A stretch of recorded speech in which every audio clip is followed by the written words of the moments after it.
The Desert Healthcare District and Foundation presents a podcast that supports your health and wellness where you live. This is Healthy Desert, Healthy You, hosted by Will Dean. Now, here's Will. Hello friends, today we are going to talk about something that's fun but also really good for us, and that is yoga. I am joined today by Alex Aguilar, who is a certified yoga instructor. He's also president of the Iyengar Yoga Center, Coachella Valley and Palm Desert. It's also known by its acronym, which is IYCCV. Welcome, Alex. Thank you. It's good to be here. How are you? Very good, thank you. So I used to practice yoga many years ago, and I'm really seriously thinking about getting back into it because there were so many great benefits that I experienced. Can you talk a little bit about Iyengar yoga and how that's different from other types of yoga we may know and what some of those benefits are? Sure, yeah. So Iyengar yoga, yoga is all the same, Hatha yoga. Iyengar yoga was developed by a person, because Iyengar, and one of the things that he took was an approach of using props to help us understanding the alignment of our bodies, but also to be able to practice any time that we need to practice, from young age through old age, when we're very healthy to when maybe we're recovering from an illness or something, we can still practice. So that's one of the differences in this yoga. So if you have a stomachache, you can still practice and actually feel better afterwards. If you're recovering from surgery, cancer treatment, you can still practice to feel better. So what are some of those props? Do you mean like a chair, or is there some other type of? Yes, and if you come to a studio, like IYCC's studio, we have a studio that is fully equipped with wooden props. But that's one of the things also Iyengar Yoga teaches us, that we can use anything that we have at home. We can use blankets, towels. At the studio, we use blankets to support our body, bolsters, and at home you can use, for example, a pillow, or a couch pillow. Things like that. You can use a counter in the kitchen. At the studio, we have a rope wall. And these are actually now they have become a little bit more popular because they have a lot of applications when it comes down to alignment and holding the postures for a little bit longer, which brings the ability for us to connect with our own body and our breath while we practice. So it sounds like the use of props really makes it accessible for people who may be trying yoga for the first time or maybe a little bit older. I recall that when you and I met, we met at an event in February 2026, and we talked about accessibility of yoga. Would you talk a little bit about that and the perception people have of yoga and what you intend it to be? Yeah, so again, Iyengar yoga, we say is for everybody. So each single body can practice Iyengar yoga. One of the things with the props, if your hand cannot reach the floor, we use a bolster block or a chair to raise that level up, and then you can bring your hand down and be secured. So all the different ages can practice, but accessibility, I think we see it from many different levels. IYCCV, one of the goals is to bring Iyengar yoga to all the Coachella Valley residents and beyond. And we say beyond because now we make use of Zoom, so people from other parts of the world actually can join us. Fantastic. Accessibility in regards to language. Some of the classes are taught in English and Spanish. Cost, accessible to all. Our classes are free of charge. So everybody walks into that practice room at the same level. If you want to donate $1 million, you can do that after class. But meanwhile, when you walk in, we're all at the same level. And I think that brings different aspects of accessibility, when it comes. Also, we work on creating safe spaces. So we have a class for older adults, meaning the space is created for those that are, working on mobility. We use more props, more chairs. It's not an easy class, I have to tell you that. It can be still a lot of work. It's going to be challenging. Yeah. And then we have the community classes that they are more for all levels of practice. We will have in the room being students practicing, headstand or being inverted for 5 minutes, while others use a chair. It's a modified version of the pose, but it's still practicing that inversion. So some of the few things that I can think of are how we make that yoga accessible for everybody. I love that. So the yoga center is actually located in Palm Desert. Yes. One of the things, when we talk about accessibility, one of the things that you and I talked about earlier is that yoga has this perception now of being sort of an elite activity or for a certain type of person. Yes. And your practice really dispels that. Yes, and it's an intentional approach. I think it comes from a personal experience. My first introduction to yoga it just happened, so I was not interested really in doing that. But as I liked it, and I realized that it was not available because of money, so I couldn't do it. I was able to continue the practice. I found Iyengar yoga, liked it, continued to practice, only because those that were providing the classes said, hey, you can come and take this class. You can stay later and clean the space. I stayed, but I realized that, yoga is, and the more I started to pay attention to it, I realized that yoga is kind of a luxury. Also, dispelling this aspect of yoga is for super bendy people, super flexible, and money.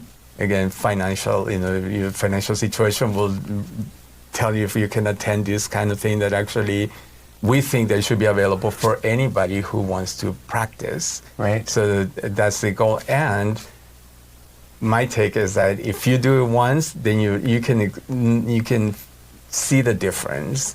So you are more likely than not to come back to a second time.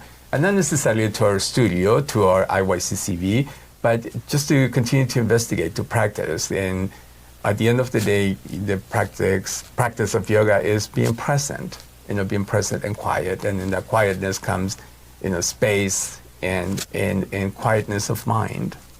I definitely want to talk about that, but it's very encouraging for you to say if you do it once, then that shows that you are able to do it. Yes. Right. So there are physical benefits as well to yoga, but it sounds like you are taking it back to what I understand to be the roots of yoga. It was never intended to be a luxury, right? There's a whole spiritual and meditative component. Is that what you're talking about in slowing down and taking your breath and that sort of thing? Yeah, and I think, at least my understanding, also the asana practice, the postural portion of it, came on later on. It was added on, but the philosophy of the practice is, using, or at least the approach because Iyengar was using our body also as a prop. We use our body to reconnect. In the class, sometimes we may bring attention to our toes, our back, sometimes parts of our body that we don't see regularly, we end up disconnecting from them. Space in the palms of our hands, and then when we practice a pose, bringing attention to that, we might feel that our arthritis is relieved, the pain has gone away. So in the class, in the practice also, we don't have music or lights, anything. So the requirement is that you will be fully present in what you're doing, from extending your big toe to your scalp, noticing different things. Your shoulders, are they climbing? Are they releasing? Sometimes things that we don't have the luxury to do. And at the end of the class, we feel different because of that. We feel quieter mentally, and yes, you feel taller because all those asanas, all those postures really helps us lengthen the spine. Oh, wow. Which supports blood flow and all that good physical stuff. That I call it magic. Yeah, I love that. It just feels good. Yoga magic. So Yes. No music, no lights. They only sound probably the yoga instructor. Yes. Okay. In your own voice, and that's another thing that in the practice we notice our own reactions to the situations. Okay. And that comes, I think, as we started to practice a little more. Sometimes it triggers a lot of questions, right? And not just on the mat, but off the mat. And then it becomes more than a physical practice, but more of an inwardly practice of observation. Okay.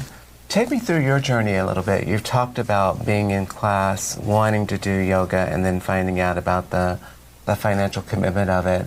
So when did you actually become an instructor and become certified?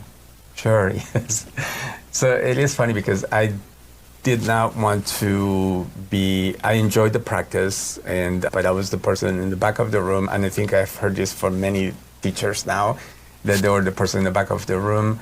But with my teacher's encouragement, if you call it that, I started to look into it, and one of the things that I realized, my native language is Spanish, and one of the things that I realized that there were no Iyengar yoga teachers available that were teaching in Spanish.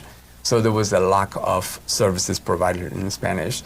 And I thought, how many people could benefit from that? So that was my driving force in becoming a certified Iyengar yoga teacher. So I could bring whatever knowledge I gained and share it with others in Spanish primarily.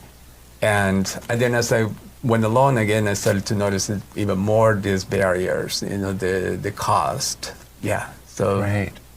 So I'm just learning Spanish, so would I be able to come to your class and participate and experience that? Yes. Okay. So that's another thing that is a big part of our mission at IYCCV is to build community. So one of the things that also we notice sometimes when you go to a class, to a yoga class or whatever, is the class is over and you're out, gone. So we try to make a space where, all the students can talk to each other, can connect. There's enough space to hang out after the class if needed. Also, we are constantly figuring out how to have events where we gather, maybe on a Saturday afternoon, we watch a movie, have some chai and cookies, stuff that are good incentives to show up. But is building community. So when you come in and you just learn in Spanish, we have some students that are like, oh, I know how to say leg in Spanish now. Oh, shoulder, I know what that meant. And so there also brings a sense of playfulness in the practice, which is important. Senior teachers, because they are always taught, to teach and practice with our hearts and brains and with our head at the same time, and bringing that balance. And not to take it so seriously, but be dedicated and fully engaged in whatever you're doing with a smile. Fully engaged, present. I love the sense of building community. It's so needed now. Yes. Tell me about the age range of the people. Do you call them students or clients? Students. Okay. Yes. The age range of the students in your class, from how young to how senior? Yeah, so we have probably 18, 17, rarely. And we have very young adults, at the age of 82. I love that. Young at heart. Right. But, so we have some of our students that can be in headstand, in Shirshasana, called in Sanskrit, for 5 minutes. And after practices, it's not about just being upside down, but it's what goes into that process, right? And yeah, so we have all levels of practice, all ages. And I think as also one of the things as we build our practice, we become a little bit more comfortable if something is out of the ordinary, or if I'm recovering from something, it's okay, I'll take the prop, or I'll be on the floor and I'll do a different practice. So it brings a sense of humbleness. Right. Being more humble. Yeah. Let's go back to benefits. What do some of those younger 82-year-old adults, what are they saying that they're experiencing, or how they're benefiting? So, and this particular, so we have a class specifically for older adults, and we decided to do this in person only. So one of the things that we hear a lot is that they look forward to coming into the class. So that building that community, the checking in with others. But I think mobility. Some of our students mentioned, the legs feel tired, and as they continue to come, they feel a little bit more stable. And you start to feel more confident, with that. So I would say connective, feeling connected and feeling more confident, as they go in their daily lives. Excellent. So you have a class for older adults. What are some of the other classes that you have? And how many classes are you actually providing each week? Yeah. So currently we have 5 weekly classes. Okay. We have a community class on Tuesday evenings at 6 p.m. for those that work throughout the day. Great. And this class is in person and online. And then on Wednesday, we have the gentle yoga for older adults that is in person only, an hour long. And then on Fridays, we have the breast health and immune system support. It's a women's class. And this class specifically has been created for those that have gone through systemic treatment, cancer treatment, or want to stay healthy.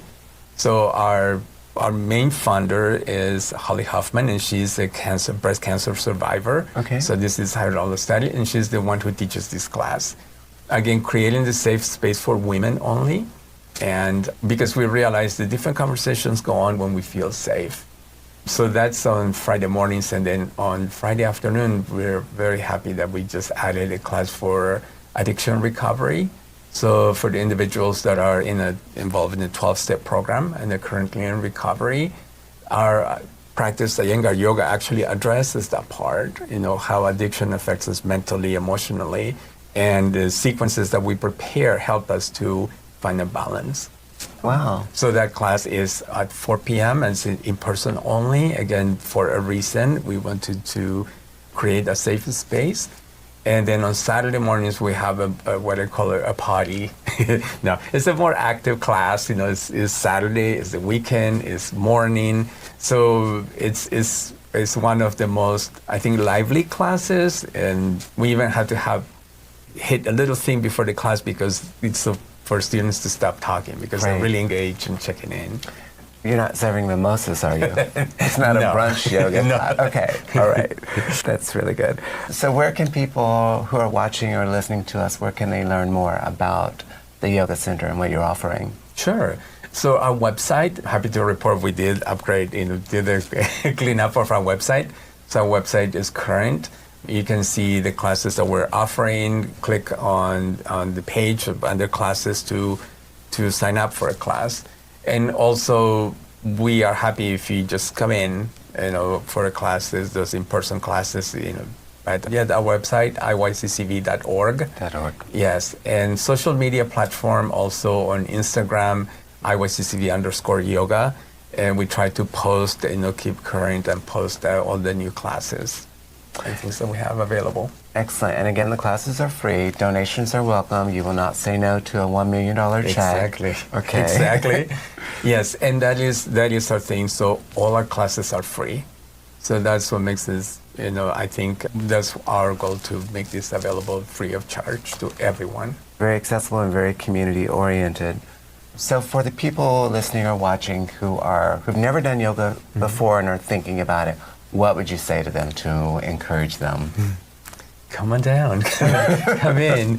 Yes, I think it is challenging because the first thing that we hear is I'm not flexible enough, I'm too old, and fill in the blank, you can think of. And I don't know if I can really say anything to convince anyone, but if anyone has that inspiration to come in, you'll notice the difference after a class. Going back to my first class, I noticed that the effects of the class stay for a very long time, and I continue to experience this after a practice. I feel that effect lingering, staying with me for a long time, and that's what keeps me, going not only to class but practicing as well. So let's talk about frequency of practice. What is a good frequency? Is it once a week or? So twice a week, I would say, is best. And one of the things that we find out is that little by little we start to do little things at home because you can practice anytime. One of our senior teachers said, even when you're cooking, you can stand on one foot, doing the dishes, and then but little things like that. And also, so those are the physical aspects of it. But when it comes down to becoming aware of your breath, being quiet, mentally, bringing your attention to different parts of your body that you usually don't do, can be done off the mat. And that is a yoga practice, being kind to ourselves. One of the aspects of the philosophy is ahimsa, or non-violence, non-stealing, and not taking more than what you need or what we need. Basically keeping a balanced life and lifestyle. And I think so then we think that those 2 asana practices a week allows us to bring more of that into our daily lives, even if we are not upside down. Maybe we're just doing the dishes with awareness. Right. I love that. 2 opportunities a week to be kind to yourself and also build community. Build community, I think, like you mentioned, especially these days, sometimes we feel very disconnected. Showing up in person, of course, online is an option. Sometimes we think, driving may not be available, transportation not available, so you can still join us online. But at the end of the day, being there in that space together, you can feel the energy, and it makes a difference. Then once you start checking in, talking with others, it's a very, very nice experience. All right, Alex, thank you so much for being here. To learn more about the classes that Alex offers, you can go online to iyccv.org. Be well, everyone. Thank you for joining us on this episode of Healthy Desert, Healthy You. This podcast is a production of the Desert Healthcare District and Foundation in Palm Springs, California. For more information, please visit the website dhcd.org. Our annual conference site is healthydesert.healthyu.com. This podcast is available at most major podcast portals, including Amazon Music, Apple Podcasts, Audible, Captivate.fm, Spotify, and YouTube Music. Thanks for listening. Be sure to subscribe.